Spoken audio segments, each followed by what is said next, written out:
Halo Sob, jumpa lagi. Kali ini aku mau share penggunaan Smart PLS yang kemarin ku beli di aplikasi Shopee. Nah, bagi sobat sekalian yang belum tahu, aplikasi Smart PLS ini biasanya digunakan untuk mengolah data penelitian. Dan umumnya, penelitian yang diolah dengan menggunakan Smart PLS ini adalah penelitian yang berbentuk kuesioner, sehingga memudahkan untuk mengolah data teman-teman sekalian. Yuk langsung saja kita coba apakah aplikasi Smart PLS ini dapat kita gunakan untuk mengolah data penelitian kita.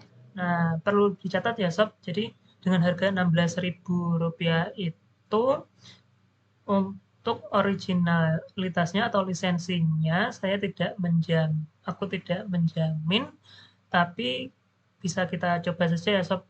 Nah, di sini kita pilih new project, kemudian misalkan kita isi tutor, nama projectnya tutor misalkan. Nah, kemudian kita import datanya dulu. Tapi sebelum import data, kita pastikan data kita sudah diolah ya Sob. Jadi, sebagai contoh, kemarin aku punya data, jadi ini datanya variabel X ke variabel Y. Variabel X-nya itu sistem informasi akuntansi. Jadi ada variabel X, sistem informasi akuntansi, ada 5 indikator atau 5 item pernyataan. Kemudian untuk kualitas laporan keuangan ini ada 14 item atau indikator. Nah, caranya ini kan masih berupa pertanyaan kita ya Sob. Jadi ini pernyataan yang ada di kuesioner kita ubah dulu ke dalam kode kode ini Sob, indikator seperti itu ya. Pertama kita copy saja, kemudian create a copy buat sheet baru ya Sob, buat sheet baru. Kemudian kita ganti saja di sini untuk headernya kita ganti SIA 1, sistem informasi akuntansi 1, kemudian di sebelahnya sistem informasi akuntansi 2 dan sampai 5 ya, sampai 5 item pernyataannya seperti ini. Kemudian untuk kualitas laporan keuangan kita buat misalkan KLK, kualitas laporan keuangan 1, kemudian KLK 2, sisanya sama ya sampai 14 indikator atau 14 item di sini. Nah, setelah ini jadi, kita simpan di dalam format CSV ya Sob. Kita taruh di folder download, misalkan di sini data tutor, kita pilih tipenya CSV. CSV yang ini ya Sob, CSV, delimited. Seperti ini. Kemudian kita simpan, kemudian kita import data ya Sob. Kita import data, double klik di sini, kita cari di download data tutor, kita masukkan di sini. Nah, ini data tutornya sudah masuk. Sekarang kita gambar modelnya Sob. Kita klik di sini, kita gambar modelnya. Caranya kita blok saja indikatornya di sini, SIA 1 sampai 5, kemudian kita klik kiri dan drag atau geser ke sebelah sini seperti ini. Kemudian di sini kita klik kanan, kita rename, misalkan di sini SIA, sistem informasi akuntansi. Kemudian untuk variabel Y-nya, kualitas laporan keuangan ada 14 indikator, sama kita tarik ke sebelah kanan seperti ini.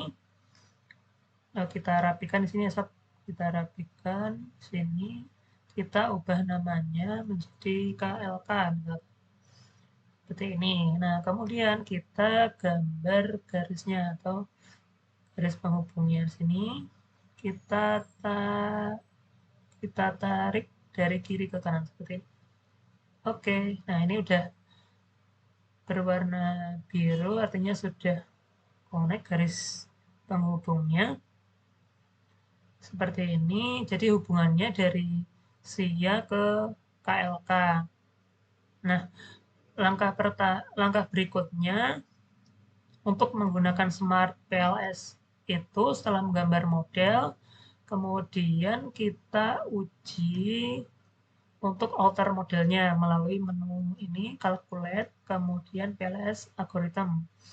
Seperti ini, kita pilih saja yang pad, jadi kita lanjutkan dengan yang standar, yang pilihan yang standar seperti ini, kemudian kita start calculation seperti ini. Nah, di sini yang pertama perlu kita lihat adalah outer loadingnya. Outer loadingnya dari beberapa referensi itu sebenarnya ada yang mengharuskan harus di atas 0,7, namun ada juga yang 0, beberapa referensi itu pada dasarnya memberikan standar minimal itu 0,7, namun jika di atas 0,5 itu juga diperbolehkan, misalkan Hartono itu di buku Hartono, Abdillah dan Hartono itu 0,5, sementara kalau HER itu lebih rendah lagi, batas minimalnya ada yang menyebutkan itu 0,4. Teman-teman bisa cek di buku Smart PLS yang dibuat oleh HER itu ada yang menyebutkan syarat minimalnya 0,4. Nah, tapi nanti biasanya kalau dosen pembimbing kita itu punya acuannya sendiri yang paling lazim kalau di bawah 0,7 itu ya untuk kehati-hatian itu di atas 0,5. Nah, anggap saja untuk data ini sudah memenuhi outer loading ya, sudah memenuhi syarat untuk outer loading. Kemudian untuk construct reliability dan validity-nya kita coba cek. Nah, ini sudah warna hijau semua, kerbah alfanya sudah di atas 0,7. Kemudian composite reliability-nya juga sudah di atas 0,7, kemudian AVE-nya juga di atas 0,5. Nah, kemudian untuk diskriminan validity, nah di sini harusnya untuk yang KLK ini kan lebih tinggi ya daripada hubungan antara KLK dan SIA korelasinya. Harusnya nilainya lebih tinggi. Nah, ini sebenarnya untuk pengujian Cornell Laker tidak memenuhi. Kemudian untuk cross loading ini juga ada beberapa yang hubungan antara indikator KLK dengan variabelnya itu lebih rendah daripada hubungannya dengan SIA ya, Sob. Jadi di sini ada lebih rendah kayak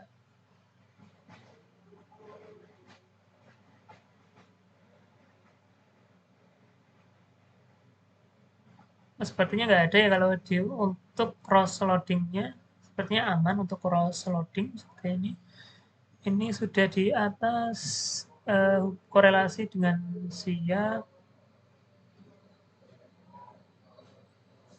Oke, oh ini ada yang korelasinya lebih tinggi dengan SIA untuk indikator KLK di sini.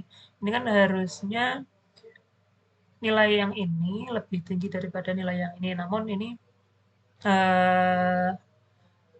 ternyata lebih tinggi ya hubungannya dengan variabel SIA untuk indikator KLK ini.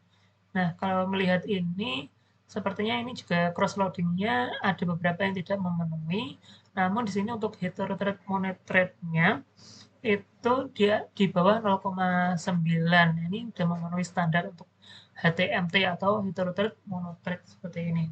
Nah, dari beberapa referensi sebenarnya kan ini ya mensyaratkan Cornell Laker dan juga cross loading. Namun di buku HER 2022 itu juga ada yang menyebutkan penggunaan heterothread monothread dibanding menggunakan Cornell Laker dan cross loading. Nah, mungkin ini juga nanti harus ini ya, kita ngikut dosen pembimbing kita apakah bisa menggunakan standar HTMT saja dan tidak menggunakan Cornell Laker dan juga cross loading. Nah, untuk yang kali ini kita anggap ini memenuhi ya Sob, untuk diskriminan validity-nya seperti ini. Kemudian untuk R square-nya kita lihat di sini 0, untuk R-square-nya ini 0,625, artinya 62,5%. Ini variabel kualitas laporan keuangan dapat dijelaskan oleh variabel sistem informasi akuntansi. Nah, ini cukup tinggi ya, Sob, nilai R-square-nya. Biasanya untuk yang satu variabel ke satu variabel, itu kita menggunakan R-square, sementara untuk yang beberapa variabel mempengaruhi satu variabel, itu misalkan itu lebih menggunakan R-square adjusted.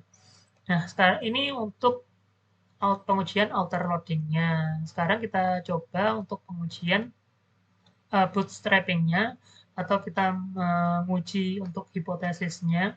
Nah, di sini biasanya untuk jumlah bootstrapping kalau di buku HER 2022 itu standarnya 10.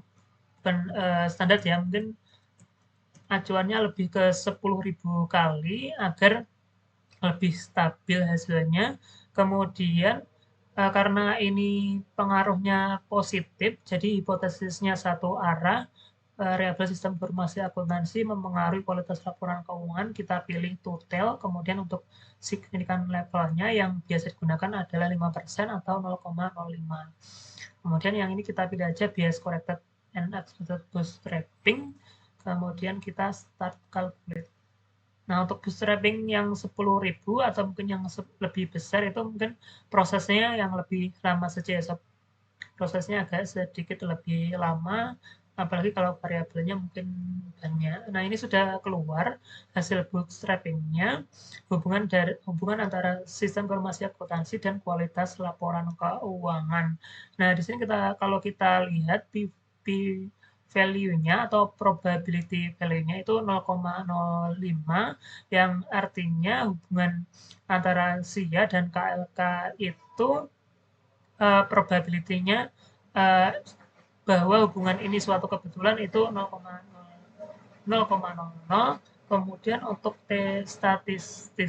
statistiknya ini 22,866. Nah, ini lebih dari standarnya ya, Sob.